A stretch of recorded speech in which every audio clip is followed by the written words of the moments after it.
What would the story be of this pain and tension in the head? There's something wrong with me. Hello, everybody.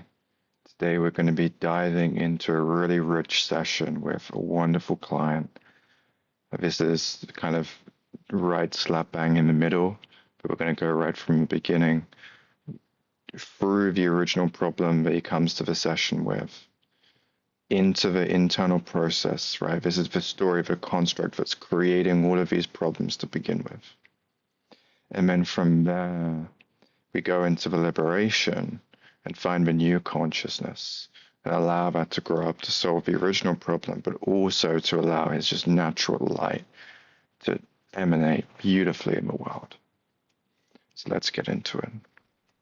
In my own mind, I have like two versions of myself. One that's like quite relaxed and things flow quite easily, and then another version where I don't even feel it, to be honest, but there's a version of myself where I get a bit tense and then everything doesn't seem to flow or go my way.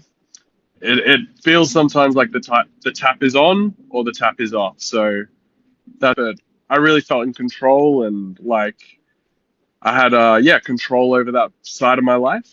Um, I met my ex maybe 3 years ago, which was really fantastic. We traveled together for a while through Asia, and then ended up having a little bit of an on and off relationship. Feel like I lost myself a bit. I feel recently we had some problems in the relationship, so we actually like worked through them a little bit. I went up to we live in the same area in Australia, so I went up there and um, we kind of worked through some things. We kind of came to some agreements on a few things. I have my own things that triggered her, but we kind of saw eye to eye a little bit more, and we kind of worked through a few things. But I'd already booked some travel away, so it's kind of hard to kind of hard to process that. It happened about a week ago. Um, but yeah, I guess I was going away, so it didn't really matter. What do you say is the symptom you're experiencing? Like, when this happens, what do you actually just feel? That was a bit sharper, that experience. That was like Yeah, a constriction in the chest, and maybe yeah. even like a little bit of a pain in the chest. Maybe even like a sadness. I feel generally. Okay. So as we've seen, we've gone into a bit of the symptom and the trigger. He told me a lot of general things, like he's going through some troubles with his ex-girlfriend. And that's why some of it was a little bit chopped up for obviously confidentiality of their relationship and what he wants shown or not. And so now we're actually coming into the work, right? We've heard where they're at, what's happening, and we're getting really curious of symptom, trigger, internal process, and then conscious conceptualization. And these are the four stages, right? We can count unawareness as a stage, but these are the four stages where we're doing real work. So we're identifying what's the symptom, okay? Because he's already beautifully shared a lot already. There's this relationship, it's a bit of a trigger, but he did mention something. I wonder if anyone caught it of tap is on, tap is off, right? That doesn't sound like a symptom. It doesn't sound like a trigger either. That's actually an internal process, right? That's a symbolic internal process. He's sharing that sometimes I just feel like myself. I feel like I can just talk to anyone. Feels easy, feels effortless. And sometimes I just feel like it's so hard. That's internal process right there. That's the inner stories that are beginning to emerge up, right? The flavors that are coming up beyond the symptom and the trigger. But it's still useful to go back and get real clear on what the actual symptom is. And that's what we're doing here. We're going, what is the actual felt experience in the moment? Not with any of the stories, but just the felt experience, because that's going to be useful. So we get this bigger picture and we can go and do the work in a broader and a deeper way. like things come hard to me. I've worked very hard, I feel, Mm, and things yeah. they don't come easy. Um, Yeah. and it's like a sad feeling. Mm, It's like I've put in so much work. I think I'm a pretty good person, but it just doesn't seem to go my way. okay. So now we're into internal process. Right, you call that symptom at the start, sharp pain. That's just a symptom. Then he goes into the sadness. Huh. Okay, there's a bit of sadness. Again, another symptom. A symptom you can think of as the rash, right? The rash on your arm. That's just the symptom, the physical symptom you're experiencing. This case is an emotional symptom of sharpness in the heart, sadness, this sort of thing. But then we teeter into that internal process, and this is where the richness is. We've spoken about the trigger, but through him just exploring, he's naturally gone into internal process. He's gone, it's always hard for me. I feel like I'm a good person, but why is it always hard? I feel sad about that, right? That's a story. That's not a symptom, that's a story. That's how we know we're in internal process. Where it's emerging outwards. And so now we just want to get really curious about what's creating that, right? We're going to ask more about the internal process, and we're going to take it to conscious conceptualization where we can find the core seed that generated the process to begin with, right? Um, so they're the two main feelings: heavy feeling, sad Mm, feeling, and then this other one was a sharp, a more constricting one. yeah. And I'm hearing this heaviness, Mhm. and you kind of teased out, I don't feel like I could have someone like this again. And a sense of it not being easy, it being always kind of hard. Curious Mhm. if you could just tell me a little bit more about that experience, both the feeling and also the thoughts and the stories that come with that. There is a feeling that I don't understand why. Mm. Um, I'm quite analytical, so I feel a lot in my head. Um, my mind is my mind is quite active. Try to get into my body, but I have pain throughout my body, so I maybe stay in my head a little bit more. It's a feeling that I'm unsure why things are happening. I'm unsure why why things are happening as they are. And when you feel that unsure, why are things happening? Does that feel similar to that heavy feeling? Yeah, I would say so. It's a heavy Yeah, feeling. yeah. It's a it's almost a heaviness in the head or even a pain Mm. in the head. All right. This is really important. What we're not doing is going down one modality, but we're actually going down two. You can see there's a cognitive.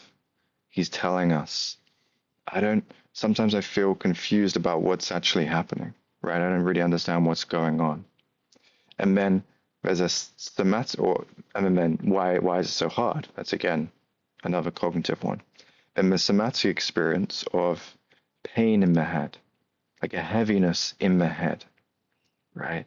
Two clues as we're journeying into the internal process cognitively and somatically, right? We're doing it both. And what's so beautiful about that is it's going to give us so much to work with later on. It's going to create a much fuller healing because there's going to be context around the new experience, right? Because we're not going to just break the cognitive and we're not just going to break the sensorial, we're going to break both. And we're going to allow the new consciousness to emerge in both ways, which is going to lead to a much more solid experience later on. But you guys will see that. Yeah. And when you notice this kind of heaviness or even pain in the head, is is there a color to that heaviness and pain? I haven't noticed a color, but definitely a fair bit of tension. Yeah. And is it in a small specific area or is it quite large and generalized? I'd say it's like generally the front half, maybe a little bit the back, but like generally Mm, like the front half. Yeah. yeah, yeah. Yeah. I'm just curious if you really noticed that. And if you got really curious, what would the story be of this pain and tension in the head?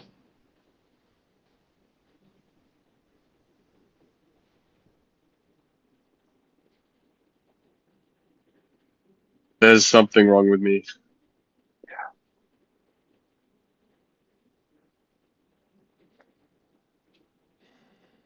And I'm just really. So now we've gone somatic, right? Just asking a few questions. Is there a color? Is it specific? Is it generalized? These are good things to get curious because they actually shift the way you relate to the symptom or the way you relate to the somatic experience. And instead of viewing it as you have been viewing it before, right? It kind of creates a little bit of a different view, which can open up a lot of the unconscious. But then we get very curious about what the story is here, right? And now we're very deep in internal process, and we get to that story of there's something wrong with me, right?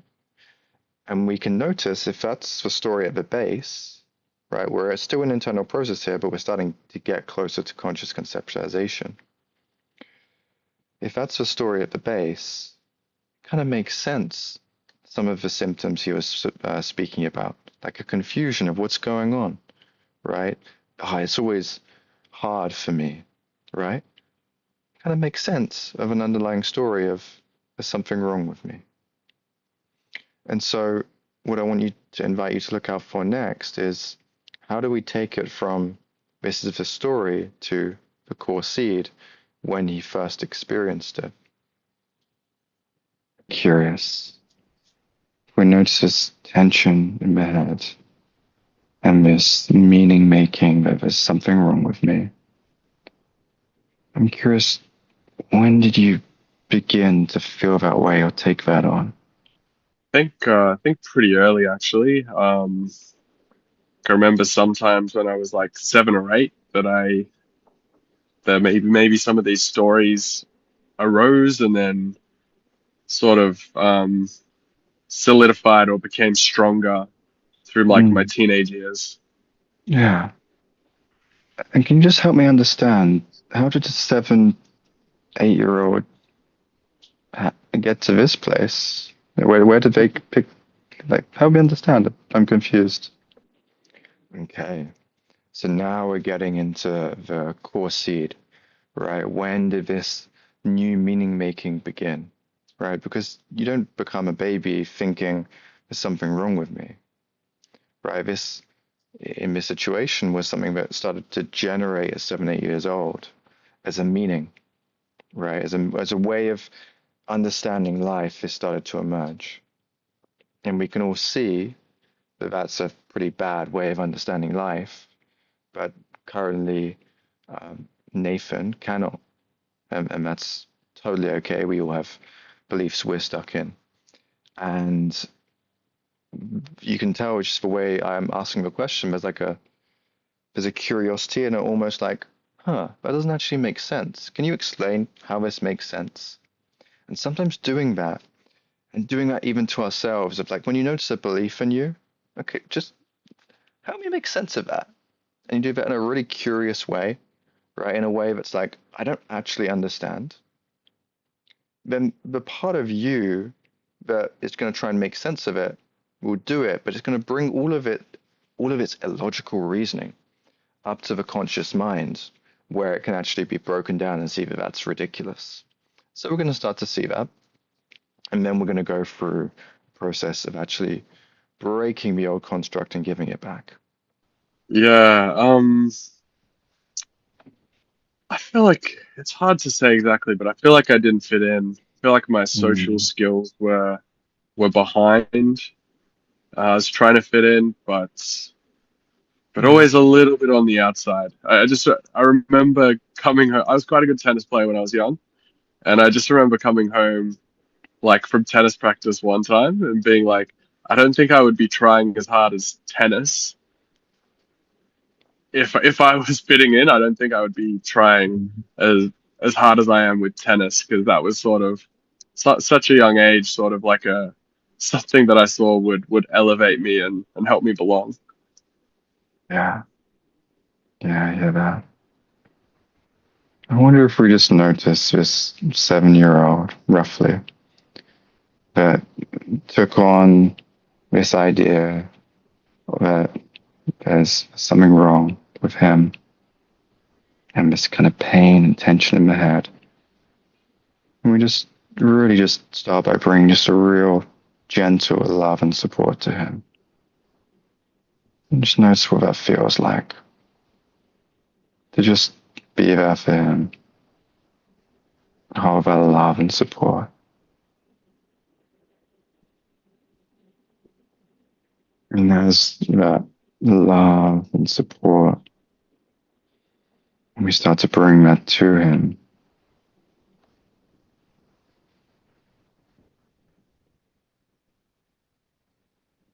We can actually just invite him and wonder, what would it feel like for him just to allow that tension in the head and that meaning that there's something wrong with him or something wrong with me. Allow that to leave him through the head. Just go back to the situation as a whole, or back to the school or the peers, wherever it feels like it came from, along with any of the feelings, emotions, or stories that came with it. Just notice what it feels like to allow it to leave him. All right, so you saw we came down from internal process to core seed, where this is being generated, 7, 8 years old. And then what do? We get really curious and loving. And a lot of people who are into inner child work, beautiful, right? Us being there for that 7, 8 year old is really, really important here. Yet that's not the only thing. That establishes a beautiful relationship. And if this was just a part that felt not included, that would be enough. We're establishing a relationship, we're including it. But this part is taking on an introject, right? A false meaning that is now governing Nathan's life in an unhealthy, distorted way. That there's something wrong with me. So we can build a loving relationship, and that's wonderful. But if the child is carrying the false meaning, the introject, it's going to create distortion in the consciousness and the mind as a whole. So we build the relationship, and then we symbolically allow that false meaning and the feelings that came with it to be given back. And that's a symbolic introject release. And what's important about that is we give that back, the feeling, the stories, the meanings, and then we're going to notice what emerges in the newfound space. Right? When that leaves, what emerges? Because that's going to be Nathan. That's going to be him. And that's going to be so beautiful, so wonderful. And it might start off real small, but we're going to grow it. And that's going to take all the space of where the old introject used to be. And suddenly, Nathan and the younger version of him is going to live in the new reality that's going to emerge. Right? So we're going to watch that now. You might just become curious as that leaves. What emerges in the newfound space? It's like a lightness and a playfulness that is underneath there. Yeah. What's it like just to breathe into that lightness and playfulness?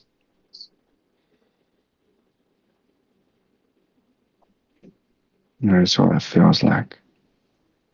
Just breathing and nurturing that lightness and playfulness. You can also become curious. How do you think about yourself from this energy? So now we're nurturing what he said. These are not my words. These are words that he told me. That's important. We're not adding, we're just noticing what emerges organically. Lightness and playfulness, right? And we can see it's small at the beginning. That's totally okay, right? But we're going to breathe and nurture that, and we're going to allow it to grow. And then, and we spoke about this at the beginning, didn't we? We're going to make it cognitive as well, sensorial and cognitive, somatic and cognitive. The feeling of lightness and playfulness. Then we have this question: how do you view yourself when there's lightness and playfulness is here? Yeah. I like this one. This is a side of me that I guess this is what I was saying when the tap is on. This is things are easy, things flow.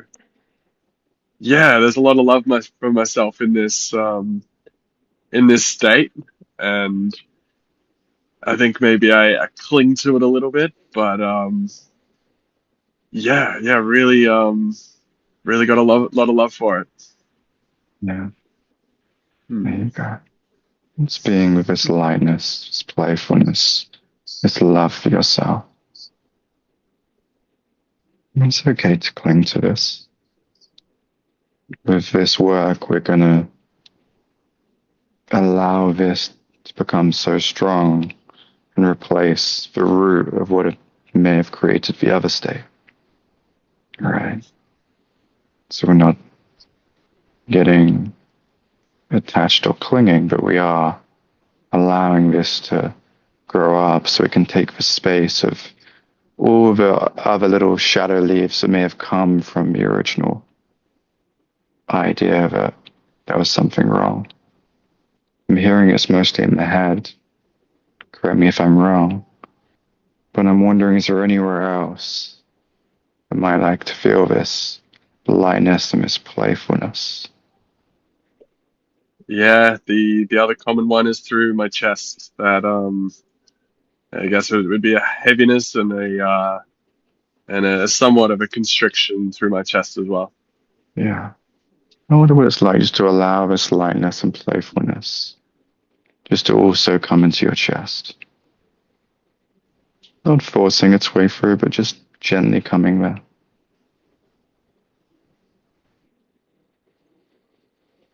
Mm. There's like yeah, confidence that comes with that. There is Mm. there's a cheekiness that comes with that, but there's also a sexual side that comes with it as well. Mm. Yeah. Mm. Yeah. Mm. Yeah. Mm. And I'm just wondering, so now we're just broadening it cognitively and somatically. And then whatever else emerges, symbols, etc., etc. And so we noticed the cognitive from this place, I just really love myself. Amazing, right? That's why we're doing this. We've gone from shadow work, that was the original bit. Now we're into light work. So we're allowing this state, a state experience, temporary state experience, to become a trait, to become a view, and to become a default experience of being himself, right? That's the light work is for. We do it in this session, do it in the next session as well. We just allow us to become an everyday experience in how he views himself and feels about himself. And we've noticed more qualities emerging, right? Lightness, playfulness, beautiful. But now a cheekiness, a confidence, a sexualness, right? All of these wonderful qualities in himself. And we're going to see this gently growing and deepening throughout the rest of the session as we move deeper and deeper into the light. Is there a color to this feeling? It started in the head and is coming down. It'd be a blue or a purple. Mm, Mm. yeah, blue or purple. Mm. I'm wondering when you're feeling that in the body, you know, it's in the chest. Did it flow anywhere else? Just to my balls. Yeah, Yeah, yeah. yeah, yeah. But like, I haven't been connected with that at all. So I think I've been going into things from like this analytical side rather than Mm, from letting it flow. So that is like that is yeah, like really quite that's like a light bulb, you know? Yeah. yeah, yeah. It's crazy, man. That's good. As you, so we can see, so we can see that there's so much gifts emerging because when we gave away the introject, the false story, we didn't fill up the space. We let it emerge. It started off as lightness, right, and playfulness, and now as cheeky, confident sexualness, a somatic experience that's purpley, blue, coming all the way from the head down to the balls, right?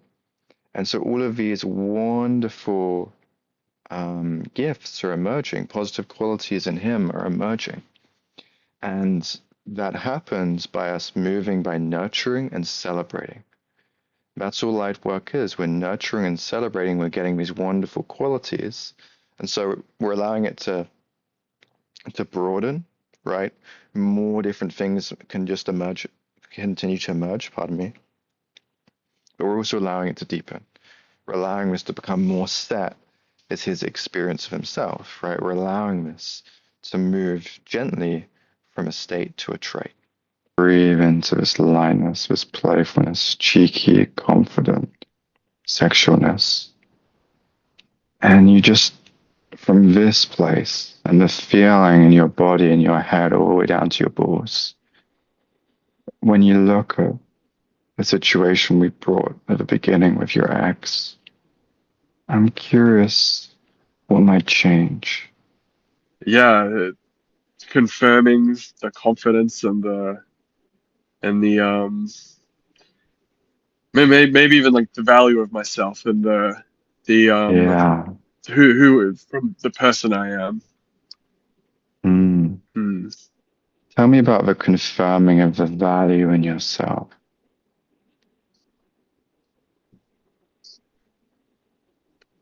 What I have in this state especially is rare.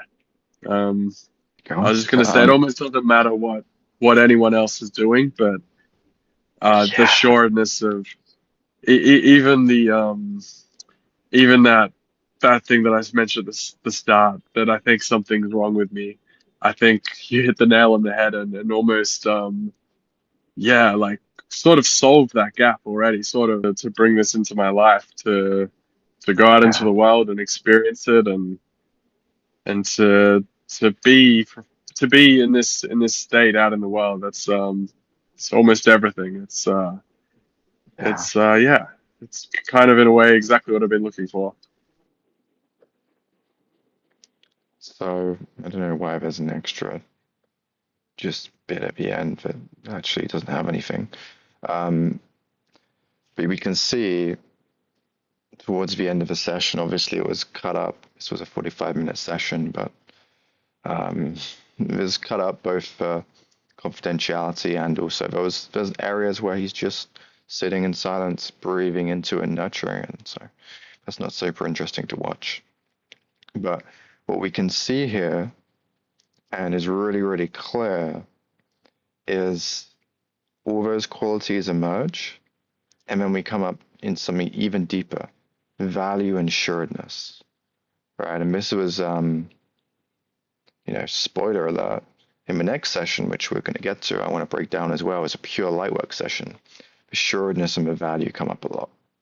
And they just keep growing and growing and growing because that's more raw than even the lightness and playfulness. That's wonderful. It's amazing to have. But the assuredness and value here in himself is going to take him so much further than anything else. And we can see that we gave away an idea that there's something wrong with me. And what did we get? Value, assuredness, playfulness, lightness, cheekiness, confidence, sexuality, even. All of these wonderful qualities of Nathan, right? Wonderful qualities of ourselves that just emerge when we don't have the false meaning in place. And so I think this is a really great example of a couple of things. Number one, being with your inner child is wonderful, truly is, right? And at different ages, whatever's emerging organically. In this case, it was a 7-year-old. But finding the meaning that was taken on is even more important, and allowing that to be given back symbolically to find the new truth and consciousness underneath. And then the second thing is that we want to do the light work, right? So that lightness and playfulness, maybe it's 5%. We finish the shadow work at that point, we're in light work. And a lot of people, they don't then pursue this lightness and playfulness for like, job done. But it's not. The job is not done. The job has just begun. And the richness and the treasure that wants to emerge is going to be way greater if we spend the rest of the session. I think the first bit was like 15 minutes, but the rest of it, 30, 50, 35 minutes or whatever, on the light work, right? And then even following up sessions, we're not going into new shadows. We're really allowing this light to solidify so, so much. And not just solidify, because that's amazing, great, this is solid, but broaden. What else wants to emerge here? And you'll be surprised if you keep being curious what you'll emerge, what you'll find. Because if you take on a false construct, a false meaning at 7 years old, you're constructing a reality based on that meaning for 23 years, right? That's a long time. That's an incredible long time. And so that original seed grows so many different vines. And we do the same when we do our light. We allow the light to grow up so, so strong to replace all the vines, all of the old trunk, all of the dead wood, all of the leaves, all of the branches of the old shadow tree, and to replace it all with light. And that's what we're doing here. That's why the light work is so important, because not only does it make it solid, but there's so much richness that we don't tap into unless we allow that to continue to be grown and continue to be celebrated.